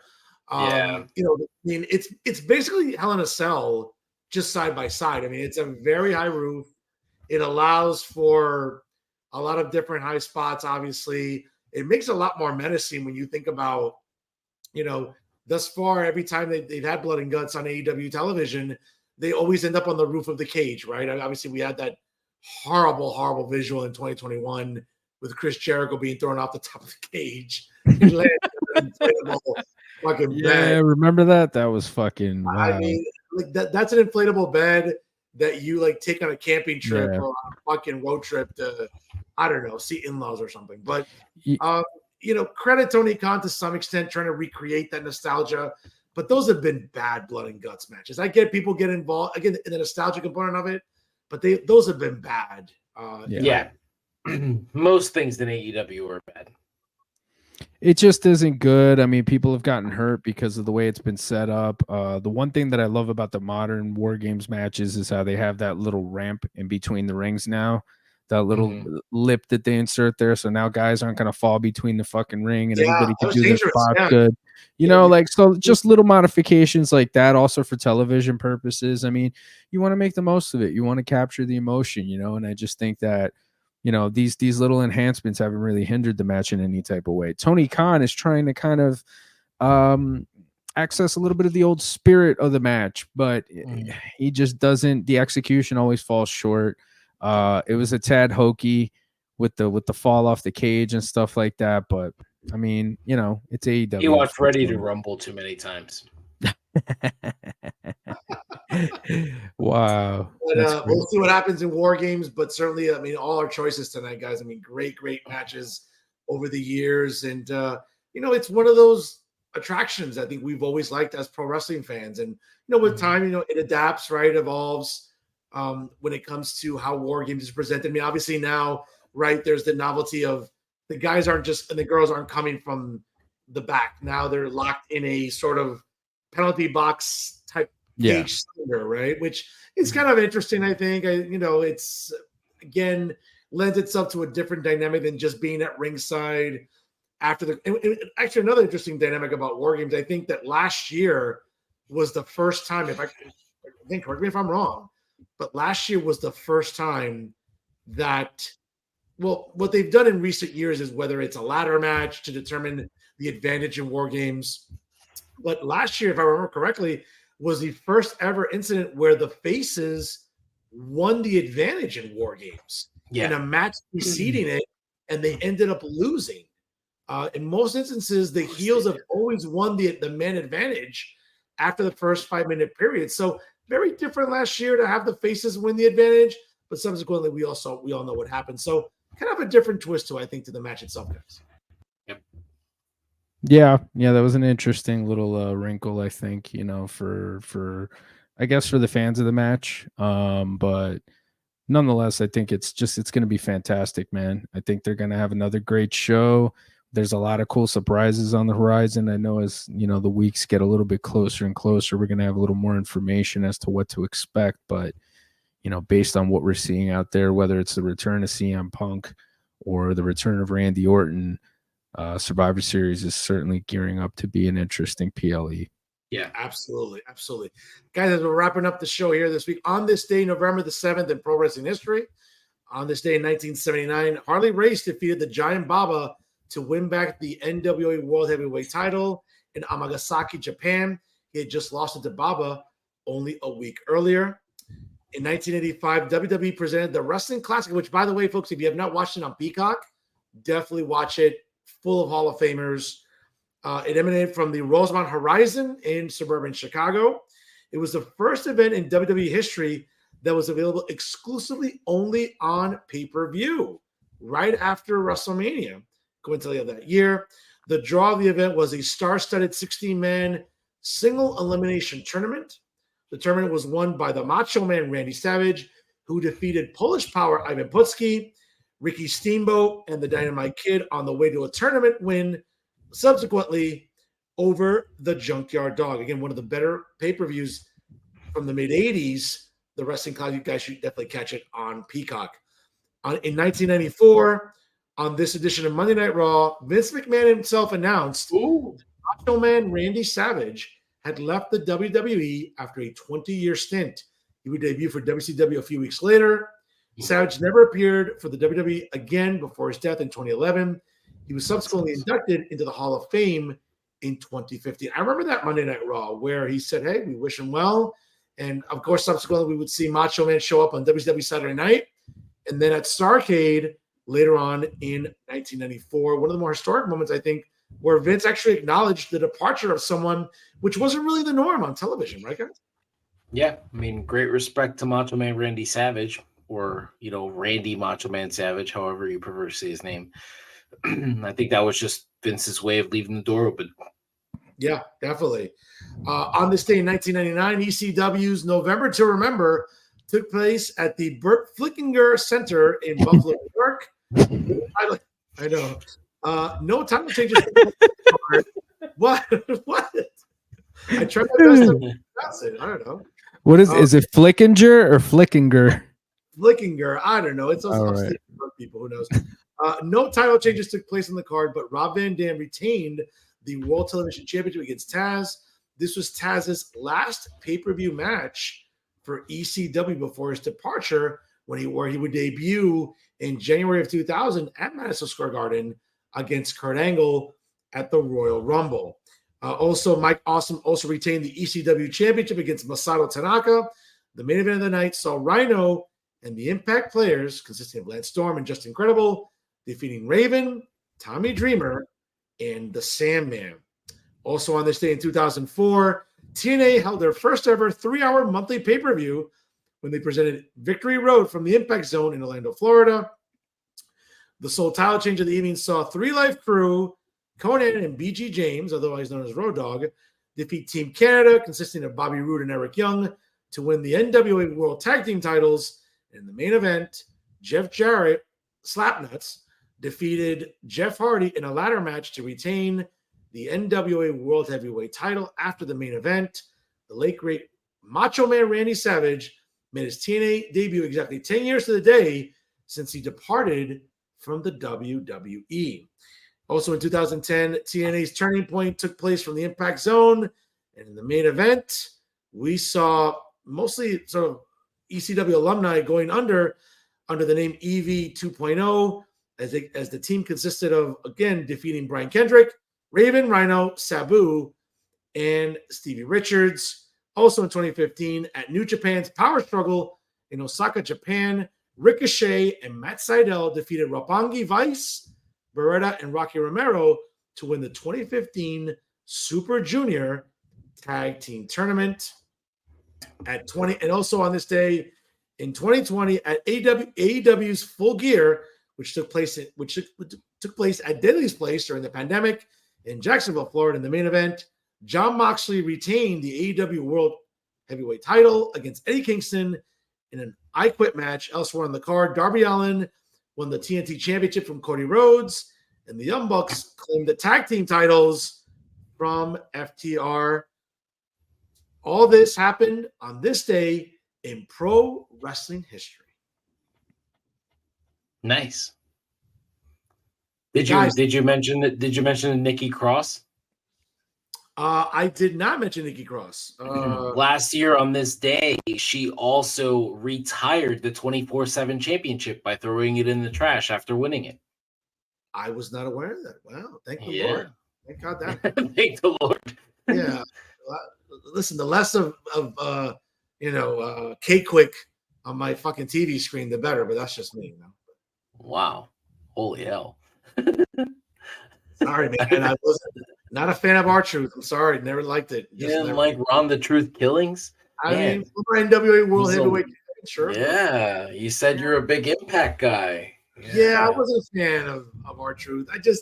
I get it. Wrestling needs comedy acts, and he fulfilled a certain role, but just wasn't for me. But I think, he definitely had a place in wrestling. All right, guys. Pat is notoriously quiet there. I don't know. I don't know if it's the wine. I don't know if it's the. I'm tired. Fucking take it home, bro. All right. Mach, anything coming up big for you coming up? Nope, that's pretty much it. Just have our big, our Must Love Wrestling. We'll do our show tomorrow night at 9:30, and we'll be just pretty much going over the Montreal screw job because the anniversary is right around the corner. And me and Tyler, we definitely are on different sides of this, so you guys should check it out because it's going to get heated. It's going to be good. Okay. Well, yeah. I mean, Mach, real quick, not to spoil it, but real quick, not to engage in and lengthen this more than we should. Mm-hmm. I know Pat's about to pass out soon. Where do you stand on that real quick? You wish. I think Brett should have done the job, but I also think that he shouldn't have been embarrassed the way he was. So it's weird. It's weird. No. I think he should have done his job. He should have dropped the title because that's what you do in professional wrestling. You leave on your back. But I also think the way he was embarrassed that night was it just took away from a phenomenal match. That match was 1,000 times better than the Iron Man match. Macho, fair points. I think I agree with you wholeheartedly. Absolutely. Great take on that. Do your job. Do your job. Do your job. Pat, what's coming up for you, brother? I got this thing between my legs. That's about it. It's about the only thing that's coming up. Everything else. Oh my God. All right. Well, on that note, I guess we'll see you guys next week.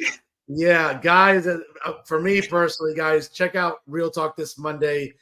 David Wildstein, the editor of the New Jersey Globe, will be on with me exclusively. He doesn't do a lot of shows in any New Jersey media outlets. He and I developed a pretty good friendship. He'll come on my show regularly. We'll break down election results in New Jersey tonight. A lot of upsets in legislative elections, some good municipal elections, a lot of Board of Education races went very favorably for me, and I'm very happy about that. We'll talk about that this Monday live at 7 p.m. Eastern Time on Real Talk via Jersey First TV. Folks, he is Pennsylvania's premier wrestling observer, Macho Rodriguez.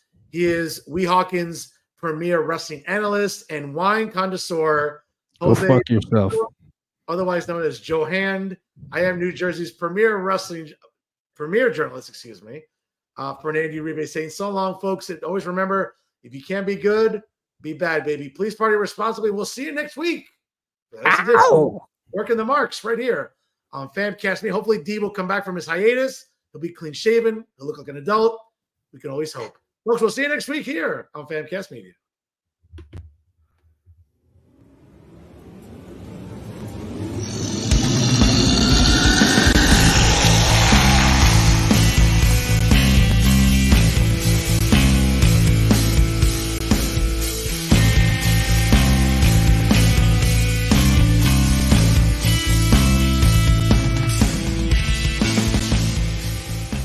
Famcast Media.